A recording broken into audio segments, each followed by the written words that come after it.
माननीय मुख्यमंत्री देवेंद्र फडणवीसजी यांच्या जन्मदिवसा निमित्त आणि अजितदादा पवारजी यांच्या जयंती निमित्त राज्यामध्ये 22 जुलै ते 2 ऑगस्टपर्यंत छत्रपती शिवाजी महाराज महाराजस्व अभियानाचे प्रत्येक विधानसभेमध्ये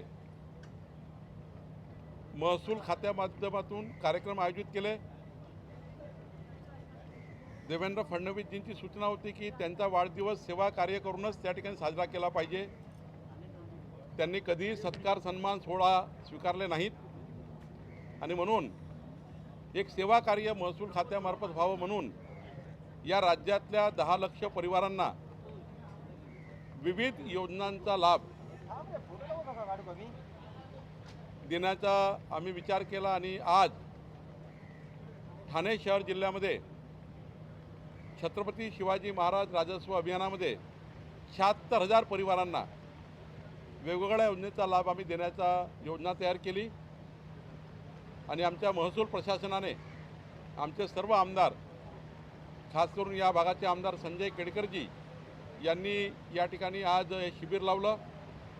या शिबिराच्या माध्यमातून लोकाभिमुख पारदर्शी आणि गतिमान सरकार म्हणून आम्ही आता समोर जातो आहे। छत्रपती शिवाजी महाराजांची प्रेरणा आमचे सरकार देवेंद्र फडणवीसच्या सरकारने स्वीकारलेली आहे। यातनं आम्ही हे अभियान करतो आहे। सोबतच आज जिल्हाधिकारी कार्यालयामध्ये जे महसूल खात्याचे आम्ही निर्णय घेतले त्याबद्दलची एक बैठक आयोजित केलेली आहे। त्या बैठकीमध्ये 36-37 विषयाचा आढावा मी घेणार आहे आणि ठाणेकरांचे महत्त्वाचे प्रश्न या बैठकीमध्ये मी सोडवणार आहे। या ठिकाणी लवकरच महाराष्ट्रामध्ये लँड टायटलिंग ॲक्ट हेतू आहे, व्हर्टिकल प्रॉपर्टी कार्डचा ॲक्ट हेतू आहे। ठाणे शहर जिल्ह्यामध्ये जेवढे इमारती आहेत 15/10/2024 पूर्वी जे घरं झाले आहेत तुकडेबंदी कायदा हटवल्यामुळं त्या सर्व घरांना स्वामित्व देण्याची योजना आम्ही तयार केली। व्हर्टिकल प्रॉपर्टी कार्ड आल्यानंतर हा कायदा आल्यानंतर ठाणे जिल्ह्याच्या उंच इमारतीमध्ये राहणाऱ्या प्रत्येक फ्लॅटधारकाला त्यांच्या हक्काचं प्रॉपर्टी कार्ड मिळणार आहे। एक हा निर्णय आम्ही या ठिकाणी करतो आहे आणि सोबतच या ठिकाणी लँड टायटलिंग कायदा आम्ही आणतो आहे। निश्चितपणे ठाणे शहर जिल्ह्यामधल्या जेवढ्या काही जमीन विषयक या ठिकाणी अडचणी आहेत त्या सोडवण्याचा प्रयत्न आम्ही करणार आहे। जे आमच्या गव्हर्नमेंट लँड आहे ज्या अतिक्रमित झालेल्या आहेत, मोठ्या मोठ्या धनदांडग्या लोकांनी आमच्या जमिनी व्याप्त केलेल्या आहेत, त्या जमिनी सरकारकडे वापस घेण्याची योजना आहे। सोबतच 1 जानेवारी 2011 पूर्वी ज्या लोकांनी सरकारी जागेवर घरं बांधले असतील त्या सर्वांना प्रॉपर्टी कार्ड देण्याचाही आम्ही या ठिकाणी निर्णय करतो आहे। महसूल खातं जवळपास 65 विषयावर काम करतं आहे। आमचं सरकार देवेंद्र फडणवीसचं सरकार हे मजबूतीनं जनतेची प्रॉपर्टी महाराष्ट्राच्या 14 कोटी जनतेची प्रॉपर्टी निश्चित करून देण्याचा विचार करते आहे। आमचे उपमुख्यमंत्री एकनाथ शिंदेजी, सुनेत्रा पवारजी आणि देवेंद्रजी आमचं सरकार हे या ठिकाणी प्रचंड मजबूतीनं या ठिकाणी जनतेच्या मालमत्तेचं रक्षण करण्याचं काम करत आहे। मायक्रो झोनिंग जे आहे ते सुरू आहे मुंबईच्या त्याच्या संदर्भात सांगा, नागरिकांना काय फायदे होणार त्याच्यात? आमचा नोंदणी मुद्रांक विभाग मायक्रो झोनिंगचा कायदा आणता आहे, सुरू झालेला आहे। मुंबईमध्ये प्रत्येक घराचं मायक्रो झोनिंग आम्ही करणार आहे, ठाण्याचं करणार आहे। आज 1 किलोमीटर बाय 1 किलोमीटर किंवा 500 मीटर बाय 500 मीटरच्या स्क्वेअरला झोन आहे। त्यामुळं त्या झोनमध्ये 500 square metre by 500 square metre झोनमध्ये सर्वात जी महागडी बिल्डिंग आहे त्या बिल्डिंगचा जो रेडी रेकनर आहे तो सर्वांना लागतो, छोटा असो की मोठा असो। त्यामुळं छोटं घर असेल तर त्याचे रेट हे न परवडणारे असतात रेडी रेकनरचे। त्यामुळं हा एक अन्याय आहे। प्रत्येक घराचं प्रत्येक प्रॉपर्टीचं झोनिंग असलं पाहिजे, त्याचा वेगवेगळा रेडी रेकनर असला पाहिजे, हा विचार सरकारने केला आहे।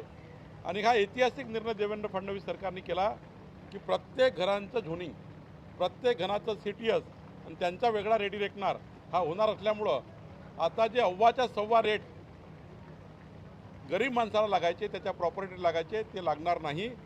आत्ता यावर्षी मुंबईत आम्ही मॅक्रो झोनिंग करतो आहे, मग नवी मुंबई ठाणेला आम्ही करतो आहे, पुणे, नाशिक आणि नागपूरला करतो आहे, आणि मग टप्प्याटप्प्याने पुढच्या 3 वर्षामध्ये राज्याच्या सर्व गावामध्ये, शहरामध्ये, नगरपालिका, नगरपंचायतमध्ये मॅक्रो झोनिंग आम्ही करणार आहे. 15/10/2024 पूर्वी तुकडेबंदी कायदा आम्ही रद्द केल्यामुळं जे 1000 फूट 1500 फूट जे काही प्लॉट झाले असतील, घरं झाले असतील, त्यांचे जे कायदेशीर करण्याकरता बंधनं होती ते आम्ही हटवलेले आहेत. आणि त्यामुळे 15/10/2024 पूर्वीची सर्व घरं जे खाजगी मालमत्तेवर आहेत ते कायदेशीर होणार आहे. 1 जानेवारी 2011 पूर्वी सरकारी जागेवरचे कायदेशीर होणार आहे. अधिवेशनामध्ये लक्षवेधी मांडली होती मीरा भाईंदरच्या आदिवासी जमिनी संदर्भात दोषी असल्यावरती कारवाई करण्याची, तहसीलदारवरती कारवाई करण्याची, मात्र अद्याप ती झालेली नाहीये. आदिवासींना न्याय मिळत नाहीये. हेही बिंदू होते. आज एक महत्त्वाची बाब आपल्या निदर्शनास आणतो की राज्याने देवेंद्र फडणवीसच्या सरकारने एक महत्त्वाचा कायदा केला. आदिवासी वनपट्टाधारक शेतकरी यांची वनपट्टा जो आहे त्याला प्रॉपर्टी कार्ड 7/12 नव्हता, त्यामुळं त्यांना केंद्र सरकार, राज्य सरकारची कुठली योजना मिळत नव्हती. ॲग्रीस्टॅक नाही, पीक विमा योजना नाही, कुठली योजना नाही. पण राज्याने आता ऐतिहासिक निर्णय घेतला की आदिवासी वनपट्टेधारकांना आता स्वतंत्र 7E आणि 12E केला. जसं सर्वसाधारण शेतकऱ्याकरता 7/12 असतो, आता वनपट्टेधारकांना 7E आणि 12E मिळणार. त्यातनं सर्व शेतकऱ्यांना, आता आदिवासी शेतकऱ्यांना त्या ठिकाणी त्यांना सर्व योजना लागू होणार केंद्र राज्याच्या. आणि मीरा भाईंदरमध्ये आम्ही पूर्ण चौकशी केली आहे आणि चौकशी करून त्या ठिकाणी एका केसमध्ये आम्हाला दोष आढळला आहे. त्या दोषामध्ये आम्ही त्याचा रिपोर्ट परवाच कलेक्टरकडनं माझ्याकडे आलेला आहे. त्या ठिकाणी तहसीलदारनी चूक केलेली आहे, त्यावर आता आम्ही काही कारवाई करणार आहोत. सर, महत्त्वाचे राजकीय काही प्रश्न आहेत. सगळ्यात महत्त्वाचं म्हणजे थोड्या वेळापूर्वीच अभिजित तुमची पत्रकार परिषद झाली, त्यामुळे त्यांनी 2 मुद्दे त्या संदर्भात आहेत. एक तर त्यांनी असं म्हटलं की मला भाजपकडून धमक्या येतात की तुम्ही भाजपमध्ये या, पण कितीही झालं तर मी भाजपकडे जाणार नाही, असं त्यांनी म्हटलं. आणि दुसरा प्रश्न असा आहे की ज्यावेळी ते दिल्लीमध्ये जंतर मंतरवर आंदोलन करत होते त्यावेळी शरद पवारांच्या एका कार्यकर्त्यांकडे ते वास्तव्याला होते. मी आपल्याला आवर्जून सांगेल, महाराष्ट्रामध्ये 1,51,00,000 भारतीय जनता पार्टीची सदस्य संख्या आहे, प्रायमरी मेंबरशिप आहे. 1 लाख सक्रिय सदस्यता आहे. देशामध्ये 13 कोटी सदस्य संख्या आहे. यापैकी कुणीतरी एका व्यक्तीने माननीय दिपकेजींना भाजपमध्ये या आणि त्यांना धमकी दिली असेल तर त्यांनी आम्हाला नाव कळवलं पाहिजे, आम्हाला खुलं नाव कळवलं पाहिजे. आम्ही आमच्या कार्यकर्त्यावर कारवाई करू. पण जर नाव कळवलं नाही तर मात्र भारतीय जनता पार्टीची कुणी बदनामी करू नये.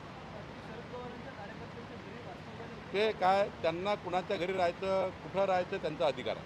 दुसरी गोष्ट, ठाण्यामध्ये रविवारी एक कार्यक्रम झाला, एकत्र 3 कार्यक्रम झाले आणि 3ही कार्यक्रमांमध्ये स्थानिक भाजपचे आमदार संजय केळकर, निरंजन गायकवाड, उपमहापौर कृष्णा पाटील या कोणालाही निमंत्रण नव्हतं आणि त्याच्यामुळे धक्काबंद देखील दाखल झालेला आहे. त्याचबरोबर महापालिकेकडे हे कार्यक्रम पुन्हा घेण्याची विनंती देखील उपमहापौरांनी केली. काय वाटतं, ज्यावेळी शिवसेना भाजप महायुती आहे त्यावेळी निवडणुकीच्या वेळी एकत्र आणि अशा वेळी सूर्य काढण्याचा प्रयत्न केला असेल?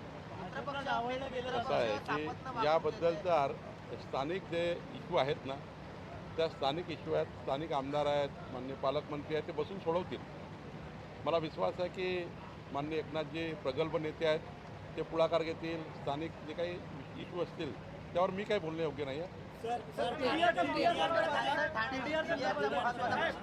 ज्याच्यामध्ये रजिस्ट्रेशन फी जी आहे ती माफ करण्यात आलेली आहे.